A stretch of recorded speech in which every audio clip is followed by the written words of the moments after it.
In this video, I'm going to tell you exactly how the hip hop game started in Africa, to be specific, Sierra Leone. So before we talk about the music, we should try to understand how, why, and when it started in Sierra Leone. Sierra Leone sits on the west coast of Africa. We share border with Guinea and Liberia. It is a very small nation with a very deep storyline, with the amount of 8 million people based on the recent census. The very deep storyline, tradition, and a very strong rhythm. So long in the early 90s, before the studios exist, people were already communicating by using sound. So also in the early 1990s, something new changed to eradicate the system that they were already using. The American hip hop sound entered the country. It came by tapes, cassette, and radio broadcasting. As we know that we are very talented people in Africa, so the youth at that time, so they started listening very carefully to understand the words that these American artists were singing, and they also tried their best to memorize each of the lyrics they heard. So they began to copy from these artists like Tupac, Biggie, Dr. Dre, you name the rest, all those guys who were relevant in the hip-hop game at that time. So soon after they copy from what these guys were doing,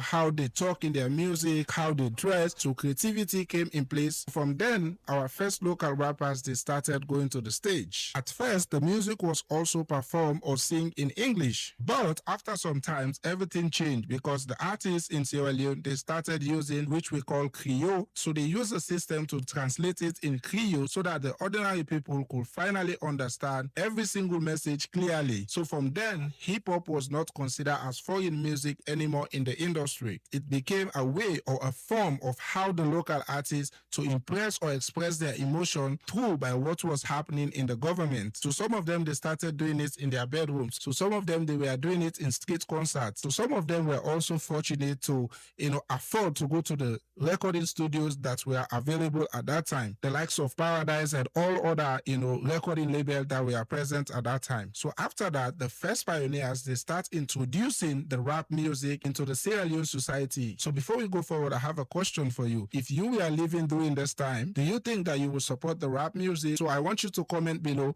and also tell me the first Sierra Leone rap music that you ever listened to. And also, if you enjoy learning the real history like this, so kindly follow this page so that you will not miss the next story. Fast forward during the late 90s, here comes the legend himself, Jimmy B, the godfather of Sierra Leone hip hop. He was the one that helped or played a great role to bring the rap hip hop mainstream into the public audience. Then also come Daddy Sarge, but he came with a different style, so he blended the rap music with cultural sound and also the rhythm. As time goes by, Emerson also shows up, but for him, he also brings the rap game in a different system. He was using the lyrics to reflect the daily life of Sierra Leoneans and also the condition of the society during that time. But also, some of you did not know this. One artist who actually came and changed the rap game to another level, that person is nobody but Shadow Boxer himself. He was a very competitive and a skilled lyricist. He was also the one who represents Sierra Leone in international rap competition abroad successfully. But for the very first time, most people saw rap as a national pride. So after that, hip-hop became identity in Sierra Leone and some part of Africa. After the 11 years of civil war ended in Sierra Leone, so the country began to rebuild communities again, whereas young Sierra Leoneans needed a voice to express pain and hope. So question number 2, which actually matters to you, rap music or just the beat itself? Write your answers in the comment section, because I really want to see what people value into music today. So for all what we have been going through, hip-hop became a therapy. So a new generation of rappers came from different parts of the country. So there comes the man who 99%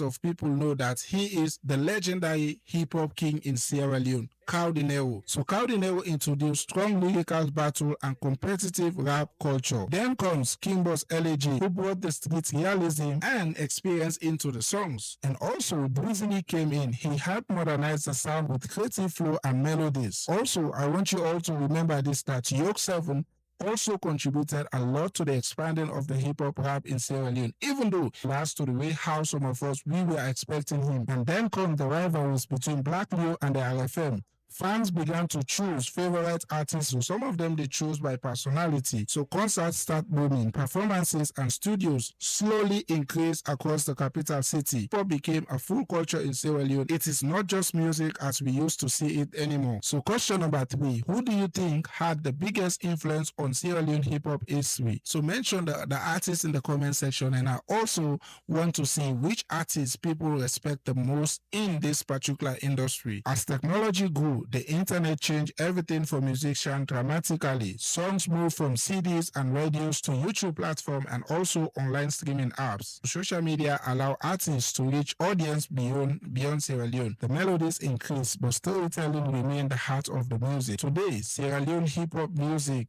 live on streaming platform worldwide. So what began with cassette tape became a digital global movement. Music documents real expression from everyday Sierra Leoneans' life. Question number 4. Do you think that Sierra Leone hip hop music is improving or it losing its originality? Be honest in the comment section. Agree or disagree? Just explain your own reasons. Hip hop remain a minor reflecting society and its change, and that story is still being written today. So finally, should I make a part 2 about the biggest rap rivalry in Sierra Leone? If that be the case, share this video to someone who grew up listening to Sierra Leone rap. Promise you that they will recognize this history immediately. Thank you for watching, and let me know your thoughts in the comment section. I will definitely see you in another video. Peace.